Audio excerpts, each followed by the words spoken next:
समाज को गुमराह करने का जो अपराध है वो देशद्रोह का अपराध है। उसमें इसके खिलाफ मनन मिश्रा जी जो चेयरमैन फॉर बीसीआई हैं वो एक बार आदेश पारित कर दें तो त्रिपाठी साहब को पता लग जाएगा कि क्या सही है, क्या बोलना चाहिए, क्या नहीं बोल रहे हैं। झूठ बोल रहे हैं। 6 जन्म धारण करेंगे तब तो वॉल्यूम नहीं पढ़ पाएंगे वो। अभी जितनी उम्र उनकी होगी और जितनी बाकी है, अगर उतने में भी चौथाई वॉल्यूम कोई पढ़ लें और पढ़ करके दिखा दें और सुना दें तो हम मान जाएंगे पूरी उम्र इन्होंने पढ़ाई में लगाई है, नहीं तो बहकाओलॉजी में टरकाओलॉजी में लगाई है। झूठ बोलने में लगी है। वो इनके त्रिपाठी साहब के सही गुरु हैं कि भाई मिश्रा जी तो फेल हो गए और उनके जवान भी बंद हो गई, मुकदमे भी हो गए और वो सारे काम हो गए जो जिन्हें वो नहीं देखना चाहते थे। तो त्रिपाठी साहब भी केवल सस्ते और आसान तरीके से पॉपुलर होना चाहते हैं, इसके अलावा कोई उनकी बातों में सत्यता नहीं है। जय भीम, मैं मेवालाल और आप देख रहे हैं बहुजन समय।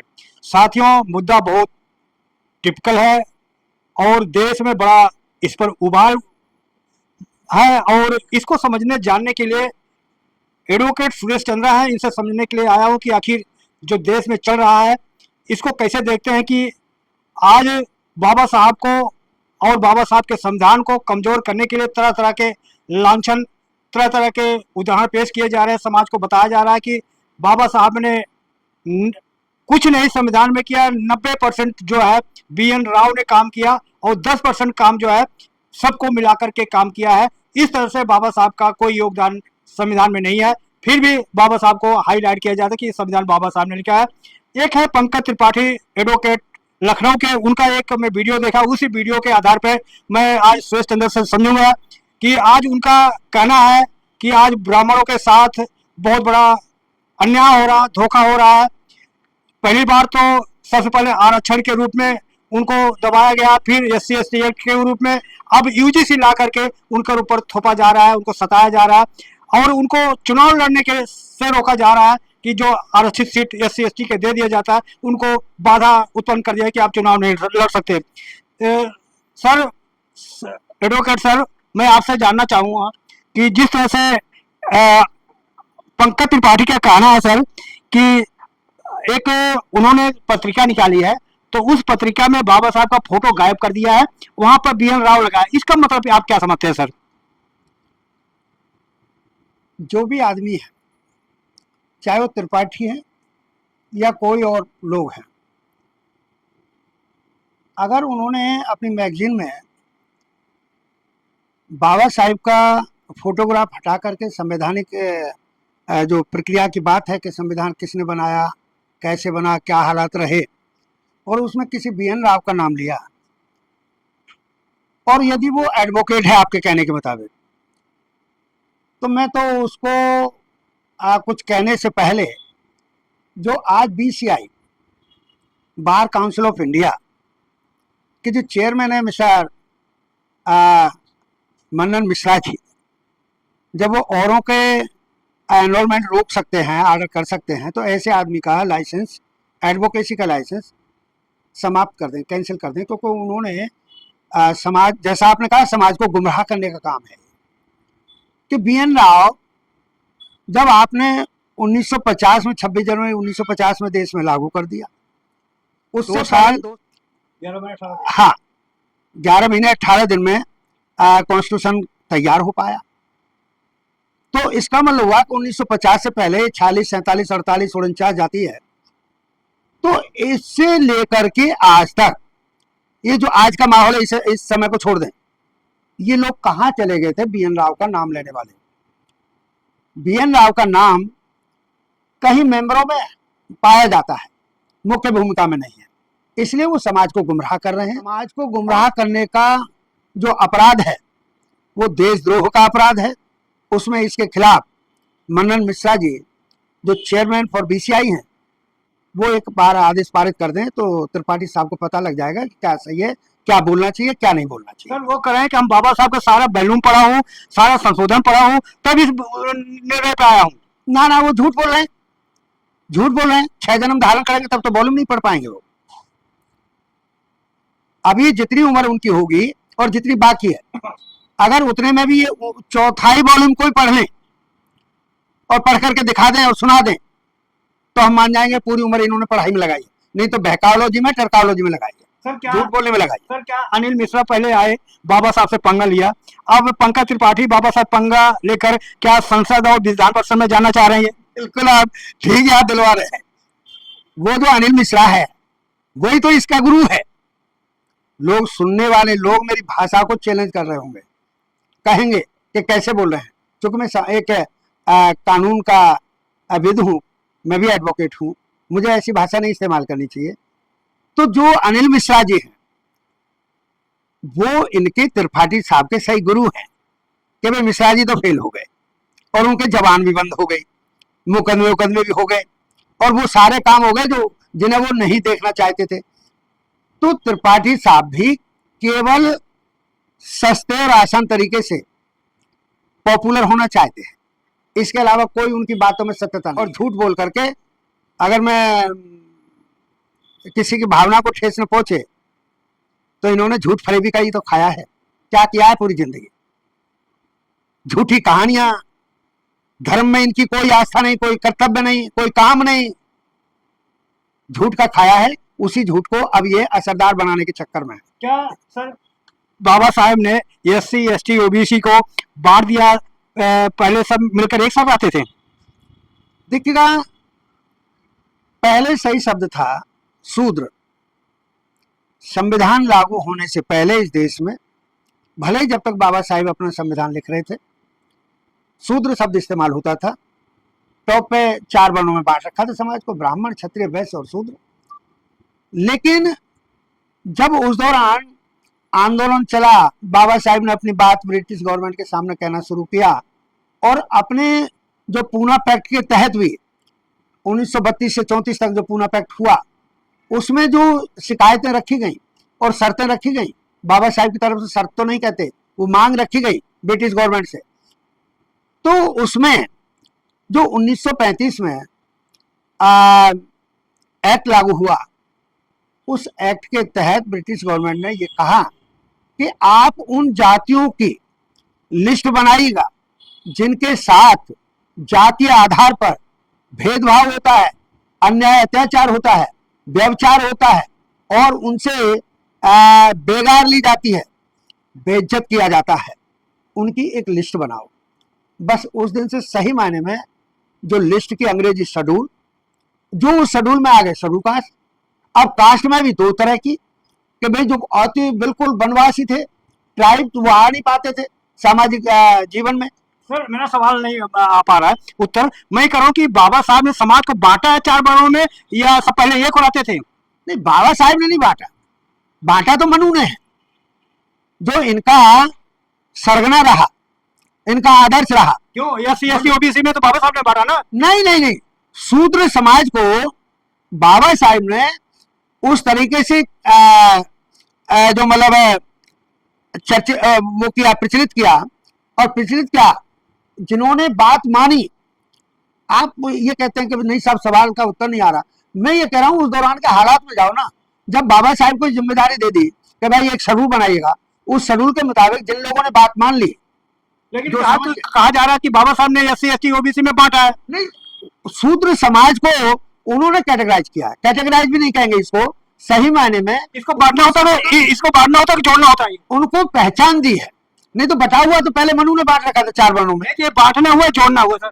ये तो जोड़ना हुआ कि जितने लोग व्यथित रहे, दुखी रहे, पीड़ित रहे, उनके साथ व्यवचार होते रहे, उनको मतलब बेगार उनसे ली, मारपीट उनके साथ हुई, तो जो जितने ऐसे लोग थे, दलित, पिछड़े, दलित भी शब्द सही माने में कहूं उसके बाद का ही है, तो उनको एक जगह लाए बाबा साहेब कि भाई आप सबका दुख एक जैसा है, आप सबके सब एक श्रेणी में आते हैं। इसलिए जो ज्यादा कष्टदायी थे जिनकी जिंदगी, वो उस शेड्यूल में आए। तो क्या आप कह रहे हैं सर, जो पंकज त्रिपाठी जैसे लोग जो ऐसा कह रहे हैं कि समाज को बाबा साहब ने 4 वर्णों में बांटा, तो समाज को बांट रहे हैं? मैंने पहले ही कहा कि वो पंकज त्रिपाठी सस्ती दर पर पॉपुलर होना चाहते हैं, नहीं तो वो सिद्ध कर दें बाबा साहब ने कैसे बांटा। अरे बांटा तो तुम्हारे बाप दादों ने बांटा, मनु ने बांटा, चार वर्णों की व्यवस्था हमने की, बाबा साहब ने की। बाबा साहब के तो पूर्वज भी तब तक नहीं थे, हमारे भी पूर्वज नहीं थे। अरे तुम्हारे पुरखे थे तो बांटा तो तुम्हारे पुरखों ने बांटा, मनु ने बांटा चार वर्णों में, ब्राह्मण, क्षत्रिय, वैश्य और शूद्र। सर आपको रोक रहा हूँ, बाबा साहब ने तो अति शूद्र को जोड़ा, पहले तो अति शूद्र कहीं गिनती नहीं होती थी, तो उन्होंने शेड्यूल कास्ट बना करके उनको लिस्ट में लाया। सही मायने में अति शूद्र शब्द नहीं है साहब। शूद्र में जो मतलब बिल्कुल बॉटम वाले थे, जिन्होंने स्वीकार कर रखा था, उनकी जिंदगी तबाह थी। अछूत जातियां, सर अछूत जातियां तो शूद्र में नहीं आती थी ना। हाँ, और कौन आता था उनमें? शूद्रों में जो बिल्कुल बॉटम के लोग थे वही तो अछूत थे। नहीं तो तेली उनके घर में जा सकता था, नाई उनके घर में जा सकता था, कुम्हार उनको बर्तन देने जा सकता था, अहीर उनको दूध देने जा सकता था, धोबी उनके घर तो जाता तो था ना। नहीं, वो जाते थे, चमार उनके घर में नहीं जाता था। वो तो अति शूद्र हुआ ना सर। अरे सर, अति, सुनिएगा, अति शब्द तो बात की बात है, बाकी तो ये सब के सब शूद्र उन तीन वर्गों को छोड़कर। मैं आप कंफ्यूज कर रहे हो सर। मैं ये कहूँ बाबा साहब ने शेड्यूल कास्ट बनाया, तो शेड्यूल कास्ट तो बाद में बना, पहले ब्राह्मण, क्षत्रिय, वैश्य, शूद्र थे, तो एससी एसटी तो बाद में बना सर। उसके लिए तो मैं कह ही रहा हूँ कि 1935 में कम्युनल अवार्ड जब हुआ और ब्रिटिश गवर्नमेंट ने आदेश कर दिया बाबा साहब को कि भाई आप एक लिस्ट बनाइएगा, शेड्यूल बनाइएगा, तो शेड्यूल में जितनी भी कास्ट उस दौरान आ गई, जिन्होंने बाबा साहब की बात को समझ लिया कि भाई हाँ हमारी बात ये, हमारे दुख दूर कर सकते हैं, तो अब बाबा साहब ने वो जो शेड्यूल में जो जिन जातियों के नाम आ गए, जाति मीन कास्ट और शेड्यूल मीन सूची, अनुसूचित जाति हो गई वो संविधान के मुताबिक, बाबा साहब के कहने के मुताबिक। तो वो हुए ना अति शूद्र, महाशूद्र, ये ऐसा उस दौरान चलन था। ये सबके सब शूद्र आज में थे, इनको कोई पूजा पाठ करने का अधिकार नहीं था। आज अहीर मेरा सब कुछ कर सकता है, और अहीरों का इस काम को करने पर तो अभी पिटाई हो गई थी। सर पंकज त्रिपाठी का पीड़ा सर ये है कि उनके पूर्वजों को आप लोग कहते हैं कि 5000 साल से ये लोग सताए हैं, इनको पानी नहीं पीने दिया गया, इनको पढ़ने नहीं दिया, उनका दर्द ये है सर। पंकज त्रिपाठी जी का कि ये जो शेड्यूल कास्ट के लोग हैं उनको 5000 साल से पानी नहीं पीने दिया, ये त्रिपाठी साहब कह रहे हैं। हाँ, उनके पूर्वज आप लोग आलोचना करके इनके पूर्वज पढ़ने नहीं दिया, पानी नहीं पीने दिया, तरह तरह का उत्पीड़न इनके पूर्वज करते रहे। तो वो तो स्वीकार करते हैं।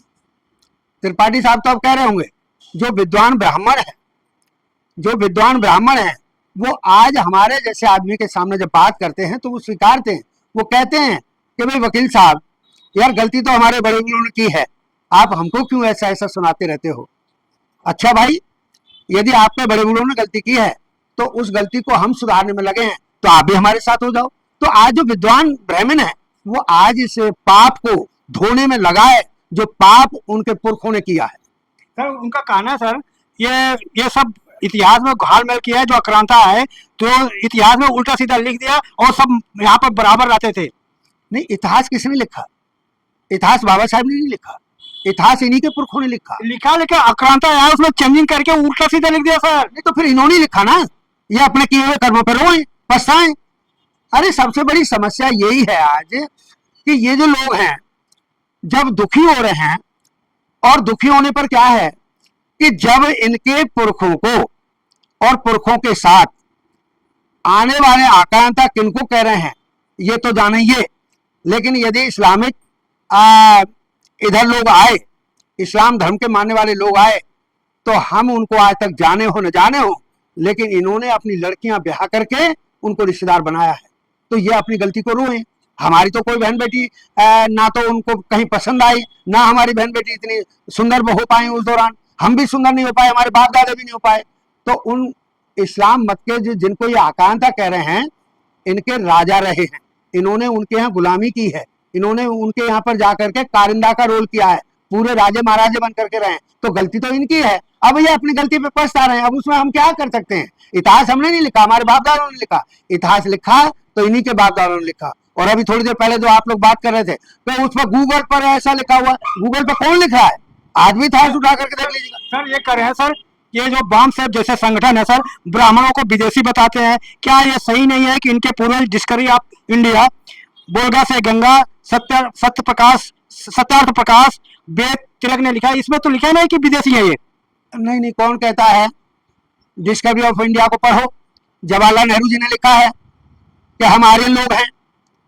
और आर्यन लोग मध्य एशिया के यूरेशिया प्रांत से भगाए हुए लोग हैं। वहां के राजा ने जब इन्होंने चोरी जारी की तब इनको वहां से जैसे यहाँ से बीसी करार दे करके दिल्ली पुलिस और बाहर निकाल देती है, सेम पैटर्न मध्य एशिया के यूरेशिया प्रांत से ये भगाए हुए लोग हैं। तो हमने थोड़ी कहा है, जवाहरलाल नेहरू ने लिखा, और बोलगा टू गंगा राहुल शांतिकीर्तन जी की लिखी हुई किताब है, उसमें भी यही जिक्र है। दूसरे और लोगों ने लिखा है, सरदार पटेल जी ने भी लिखा है। इस तरह के सारे इतिहास जो लिखे हुए हैं वो इन्हीं लोगों के लिखे हुए हैं। इन्होंने उस दौरान आर्यन आर्यन फन्ने कहां बन रहे थे ना, तब तो ये कि ये लोग पढ़ ही नहीं पाएंगे। भाई इस देश के बड़े नंगे शब्द बोल रहा हूं, जो ये लोग बोलते हैं कि चमार चूड़े पढ़ थोड़ी ना पाएंगे। लेकिन भाई धन रहे बाबा साहब पूजा के पात्र कि उन्होंने पढ़ने लिखने का अधिकार दे करके आज ये वर्ग पढ़ लिख गया है।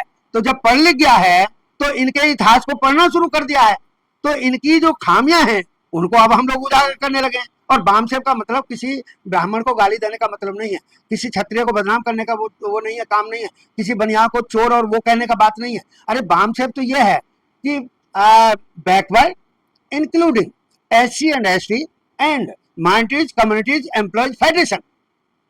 सर उनका कहना एक आरोप और है सर, SC ST को जो आज कुछ मिला है मूल संविधान में नहीं है, ये संशोधन पर संशोधन लिख करके SC ST OBC को मिला है और सवर्णों को प्रताड़ित किया जा रहा है।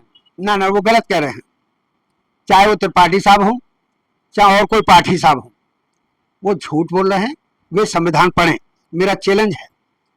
ये जो बराबरी के अधिकार का बात है, तो क्या सर नहीं तो उनका सवाल है सर, क्या मूल संविधान में आरक्षण था, SC ST एक्ट था और ये जो UGC था? देखिएगा, UGC की चर्चा तो बाद की चीज है। मूल जो संविधान है उसमें SC ST के लिए उनके साथ जातीयता के आधार पर हुए अपराधों के निवारण हेतु और नौकरियों में समाज में मान सम्मान अच्छी तरीके से जिंदगी व्यतीत करने के लिए बराबरी के अधिकार देने के बावत आरक्षण का प्रावधान है। और अगर कोई आदमी ऐसा कह रहा है कि नहीं है तो वो सरासर फिर बहका रहा है समाज को। और ऐसे मेरे सुनने वाले उस समाज को मेरा अनुरोध है कि जो आदमी तुमको बहकाने का काम करे उसका काला मुंह कर दो। आपने समझ लिया। तो साथियों देख सकते हैं कि एडवोकेट सुरेश चंद्र ने खुल करके अपनी बात रखा है कि कैसे कैसे बाबा साहब को बदनाम करने के लिए लोग तरह तरह का उदाहरण पेश कर रहे हैं समाज में। तो आप लोग इसका निर्णय देंगे। कैसी रही बातचीत प्रतिक्रिया में लिखें और आप कहाँ देख रहे हैं कमेंट में लिखें। मैं मेवालाल, बहुजन समय, दिल्ली। जय भीम, जय भारत।